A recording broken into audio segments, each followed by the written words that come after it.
কি করবে পাশের মানুষ এসে, আত্মীয় স্বজনরা এসে জোর করে হাতটা সরিয়ে এই দেহটাকে কি করবে, বাইরে বের করে দিবে। চিন্তা করেন, কোনো দামই নেই আমার, আর আমরা এই ফুটানে নিয়ে চলি, চলি কিনা?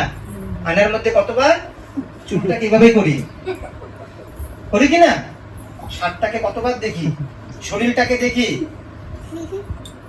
আর 15 দিনের জ্বরে কি হলো, এই শরীর দেখার তখন কোনো ভাব ছিল না, হ্যাঁ, তখন ওই চিন্তাই হয়নি কি করে শরীর দেখবো আমি। কি হয়েছিল তখন, পায়ের রক্ত, শরীরের গরম তার শীর্ষে উঠে গেছিল, কোনো কিছুই বুঝতে পারতেছে না। আমাকে শুধু ভালো করো, কিভাবে করবে তোমরা বুঝো। চিন্তা করেন কি পরিস্থিতি, একটু চিন্তা করেন, যার মৃত্যু হয়, কে কে মৃত্যু দেখেছেন? সামনে মৃত্যু হয়েছে আপনার একদম সামনে, কোলে, চোখের সামনে, কে কে দেখেছেন? হাতটা আপনি দেখেছেন, আর আপনি দেখেছেন, তুমি দেখেছো ঠাকুমাকে, আর ঠাকুমাকে বলে আসছিলাম কিছুদিন আগে যাবে, আমার হাতে এরকম 4-5টা কেস হয়েছে, মানে আমি একটু অহংকার করে বলছি না, মরছেই না, কষ্টই পাচ্ছে। তা আমাকে, প্রভু আপনি চলেন না। আমি কি করবো, ভালো ভালো ভক্ত নিয়ে যাও, আমি কাজ করি, যেগুলো কাজ করছি সেটা। না চলেন না, একটু আপনি একটু যান, একটু গিয়ে বসে বলবেন।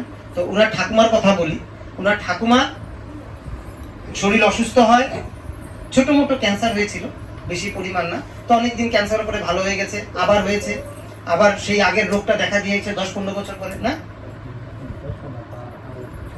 7 বছর পরে।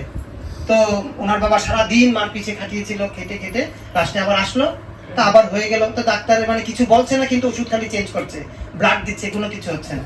তা আমি ঘরে গেছি, আমরা রবিবার মন্দির থেকে, আমরা রবিবারে কোনো সময় প্রত্যেকেই সবাই মন্দির যাই।